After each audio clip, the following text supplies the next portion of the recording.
اب ایک عالم نے مکہ شریف میں سوال کیا، وہاں میرے 2 بیان ہوئے.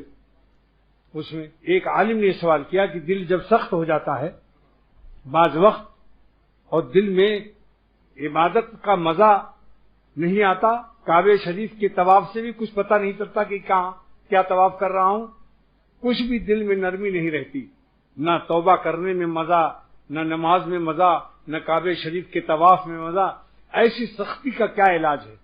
ایک عالم نے سوال کیا. میں نے کہا میں اس کا وہی جواب دیتا ہوں جو میرے مرشد اول شاہ عبد الغنی رحمۃ اللہ علیہ نے مجھے سکھایا تھا بحوالے کتاب الیواقیت والجواہر، علامہ شارانی رحمۃ اللہ علیہ، جنہوں نے مقدمے کتاب میں لکھا ہے کہ اللہ تعالیٰ نے اس زمانے کا مجھے قطب بنایا ہے.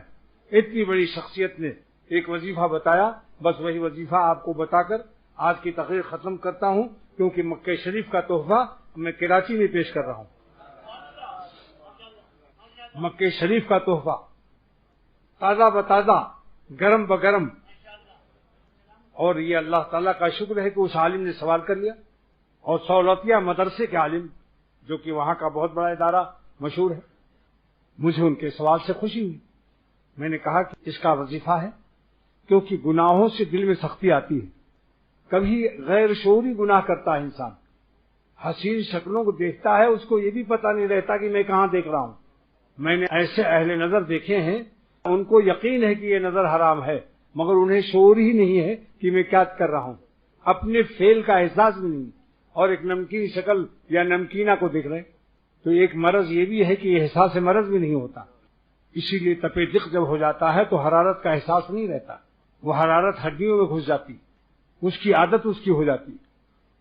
اچانک جو بخار آتا ہے 105 104 اس کا تو احساس ہو جاتا ہے، مگر ہلکا ٹمپریچر جو تپ دق ٹی بی جس کو کہتے ہیں، پھر ایسی بازوں کو بدنظری کی ٹی بی ہو گئی ہے، انہیں ان کے قلب میں احساس ندامت اور اپنی غیر شریفانہ حرکت کا احساس بھی نہیں ہوتا.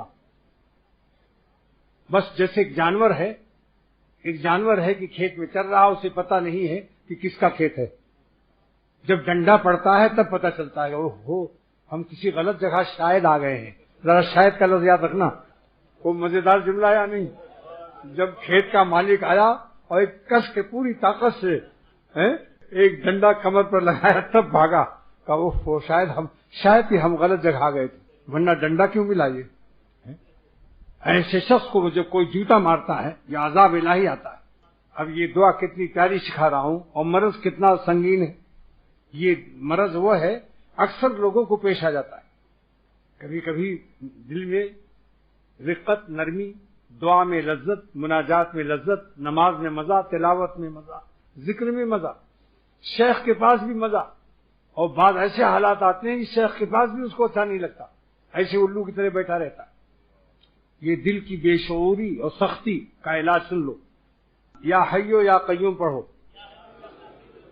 آسان ہے نا بھائی؟ اسم اعظم ہے. اسم اعظم اے زندہ حقیقی کہ جس کے ساتھ ذات کے صدقے میں سارا عالم زندہ ہے.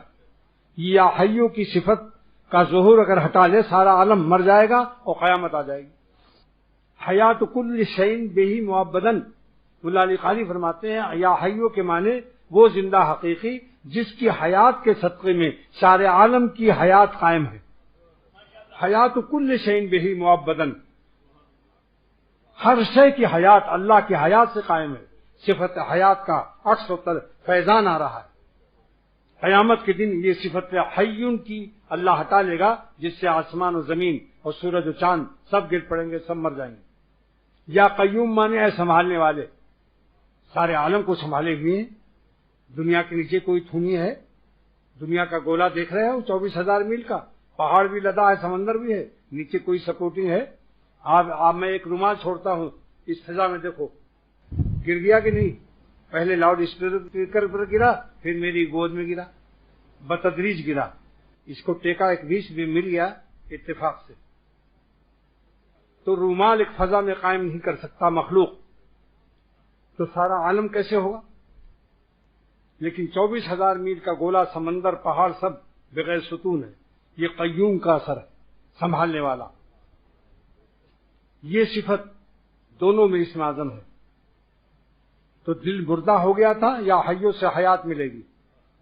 اور دل پر زلزلہ آ گیا تھا، دل غیر صراط مستقیم پر پہنچ گیا، سنبھل نہیں سکا استقامت، اس کی متاثر، مفلوج اور زخمی ہو گئی۔